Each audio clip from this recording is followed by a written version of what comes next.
What's good with YouTube? Y'all already know Big Flacco with the convict's perspective, and I'm gonna smash, dash, slide on through with a little bit of energy.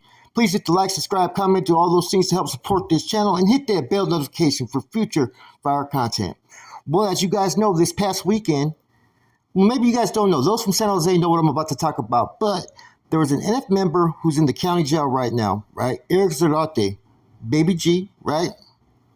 From Meadowfair, from Eastside San Jose. Now, he was previously indicted on Operation Quiet Storm, which I think he took a 8-year sentence, right? In addition to that, he's fighting a murder beef in which an acquaintance of an individual who had killed his son was gunned down in front of the county jail, and they've charged him as well as an additional other individual with murder, okay? Now, this is the first time in history I've ever seen anything like this, to where you have a group of people with banners, signs, marching and protesting in front of the jail to let the homeboy know happy birthday. I've never seen anything like that. You know, that kind of shows the kind of love that Baby G had.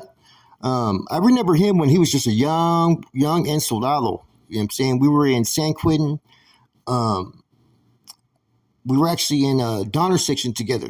You know, I got to chop it up with him, Smokey from San Jose, and a couple other cats, right? And he was just a kid. He looks totally different from then to now. But I could always see that he was going to be one that was going to be aspiring to reach the stars and was always striving and didn't have any type of smut or negativity on his jacket, basically, right? So it doesn't surprise me that he was able to eventually become the regiment commander of San Jose, was eventually indicted, right? And now look, he's still being shown love, right? The man's gone through a lot. Think about it. His son was killed over a beef that started with a Crip gang out there in San Jose. Now, the crazy thing about it, right, when the alleged victim in his case, right, was actually murdered, Baby G was under surveillance by the FBI, and they witnessed everything that transpired. You know what I'm saying? So that's the unfortunate thing that has to do with his case. Now, I think we all get it. When you lose your son to gang violence and you're a gang member, you're going to have a little bit of guilt, you know, which he kind of expressed in his sentencing, too. I mean, there were some question marks about what he revealed when he was being sentenced in the feds, right? I mean, he was talking about that he didn't plan on hitting these dudes, and he was pretty much self-admitting everything that happened, right? But that's a whole nother story, right? There's been a lot of ongoing issues of internal conflict based upon the San Jose regiment revolving around him. Now, he's a good dude from my past experience. But there's those that are going to try to fight with him politically. And this right here may be another sign of something that could be used against him, that he's drawing too much attention and whatnot. Because there's been numerous canales that have been locked up. I've never seen to where they shut down the streets and they basically march and almost like protesting and just, you know, celebrating his birthday, which is kind of awesome, though, in some senses, right? But I guess this is 2024. It's a whole different ballgame, and people are going to move a little bit different, man. When I first seen it, I couldn't believe it. I was like, wow, why would he even put himself out there on Front Street? Or why would he allow them to put him out there on Front Street? But if you notice, the last 10 years, you've had people who've been out there on Front Street. Goneo from Gilas, when they were doing the hunger strikes, he was over there meeting with the news outlet people. You know, Chuco and all them up in Pelican Bay, right? Even Goneo, right, from Sacramento, was meeting with fucking IGI and SSU while he was in fucking Salinas Valley, man. So a lot of things that I'm used to are no longer happening in today's times, you know. But I will say this, man. From my knowledge of Baby G and from my experience, he was always a real one, man. He was a good dude, was never abusive, and was always one to strive, you know. And he reached that pinnacle of where he wanted to be.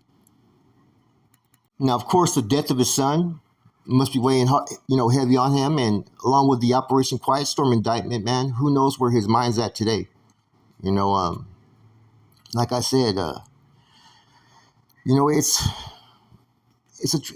basically a path of fucking trials and tribulations if you commit yourself on that level to the game, man. And you never know what you may experience or what you may go through, man. And it's just a fucked up lifestyle, man. And hopefully, with the stories that you hear that people go through and stuff like Baby G and others, right? Some people may look up to this dude, right? Which if you feel deserving so, that's upon you. But if, in my eyes, I would want to show somebody this is not the lifestyle that you would want. You don't want to have to be the parent that's fucking burying your son. You want to have to be the parent that gets caught for, I'm saying, an alleged murder case that, revolving around your kid. All that stuff right there should weigh heavy upon one's heart, because if you didn't make those choices, your son may be alive. Let's just keep it real. When your dad is who he is, I'm saying, it's easy to be influenced and want to live up to those expectations. Now, his dad could have left the gang lifestyle a long time ago, and the same results could have still occurred. So there's no blame upon Baby G, but there has to be in the back of his mind sometimes something that he may be thinking about as far as all has transpired. But it was crazy how seeing all these people march for him, man. I never thought you would ever see anything like that.